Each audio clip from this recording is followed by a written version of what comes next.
Assalamualaikum, halo sobat catur semua. Selamat bertemu kembali. Pada video kali ini saya akan menampilkan sebuah partai yang sangat menarik, sangat brilian, yang diperagakan oleh Grandmaster bermata seribu.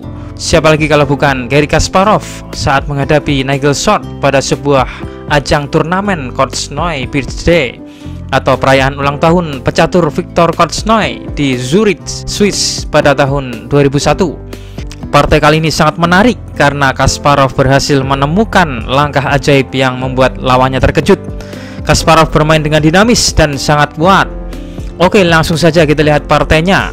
Bermain sebagai putih, Kasparov memulai permainan dengan E4, dibalas Nigel Short E6, selanjutnya D4 dan D5. Pertahanan Prancis. Di sini Kasparov melanjutkan pengembangan kuda ke D2 dan dibalas C5 oleh Nigel Short. Kita lihat bahwa Nigel Short ingin menciptakan posisi komplikasi pion yang rumit yang menuntut putih untuk memilih banyak pilihan untuk memukul. Dan Kasparov melanjutkan kuda G ke F3, di mana selain berkembang, kuda ini juga membackup pion pusatnya. Kuda F6, kuda bersama pion menyerang lebih banyak pion putih, sehingga Kasparov memutuskan untuk mendorong pion E-nya maju. Kali ini menyerang kuda mundur ke D7 dan dilanjut C3. Kita lihat baik putih maupun hitam memiliki struktur pion yang bertingkat-tingkat, sehingga strukturnya terkunci di tengah.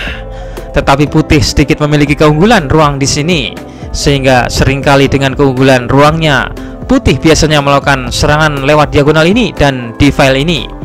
Sedangkan hitam biasanya melakukan serangan baik lewat sayap menteri, terutama file B dan C. Setelah Nigel Short B6, kali ini Kasparov meluncurkan gajahnya ke B5, memimpin kuda.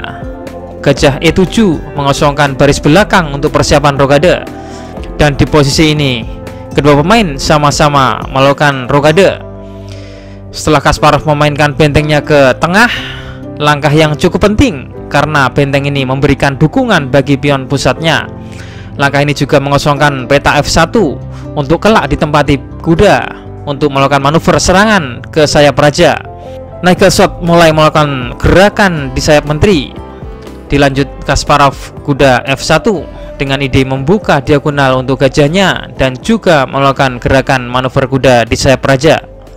Gajah A6, hitam menawarkan pertukaran gajah. Gajah buruk hitam ingin ditukar dengan gajah putih aktif, sehingga setelah A4, hitam memutuskan menukar gajahnya dan pion mengambil. Benteng E8, kuda G3. Inilah awal mula Kasparov mulai melakukan serangan di sayap raja, mengawali dengan manuver kudanya. Kuda F8 dan kuda putih makin maju merangsek ke depan, bersiap melakukan sergapan kepada pertahanan raja hitam. Apa maksud dari langkah Kasparov ini? Putih berkembang dengan inisiatif langkah yang sangat sederhana di sisi sayap raja. Salah satunya adalah manuver kuda ini yang menempatkan kudanya ini secara indah. Tentu saja Kasparov akan senang jika hitam memajukan pion G6 yang sepertinya menghalau kuda, tapi ini bisa memberikan kelemahan pada peta-peta gelap di depan raja hitam.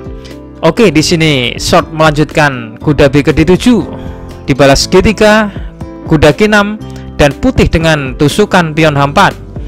Kuda D ke F8, raja G2.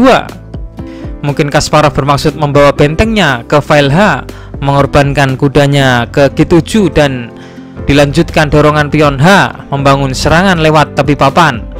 Akankah rencana Kasparov ini terjadi? Mari kita lanjutkan. Menteri D7 mengancam pion, tapi Kasparov menganggapnya hanya merupakan serangan receh. Kasparov membiarkannya dan lebih memilih fokus pada serangan di sayap raja. Kasparov tidak mau kehilangan tempo dan momentum. Nigel Short mengancam pion ini, berharap putih menyeret menterinya untuk melindunginya. Tapi Kasparov memiliki mata yang sangat tajam dan memainkan langkah fantastik. Dan inilah langkah terindah di partai ini. Gajah H6, ide yang sangat cerdas. Kuda-kuda hitam tampaknya melindungi area rajanya, tapi ternyata hitam sangat lemah pada peta-peta gelapnya.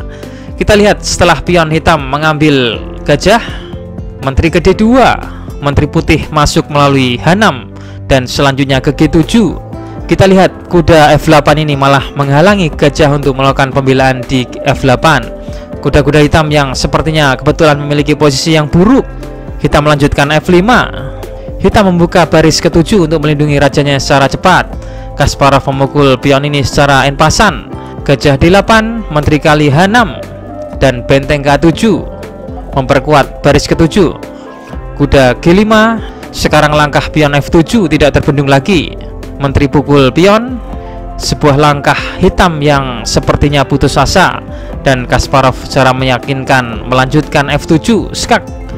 Benteng makan pion. Kuda mengambil, dan di posisi ini Nigel Short menyerah. Karena apabila partai dilanjutkan, misalnya raja mengambil kuda, maka menteri ke G7 skakmat. Atau apabila hitam melanjutkan gajahnya ke F6 dengan maksud melindungi dari ancaman mat di G7, maka akan dibalas kuda D6 mengancam garpuan menteri dan benteng. Sehingga apabila hitam menyelamatkan menterinya misalnya ke C6, maka kuda kali F6, raja H8, dan kuda ke F7, sebuah skakmat yang indah dengan kuda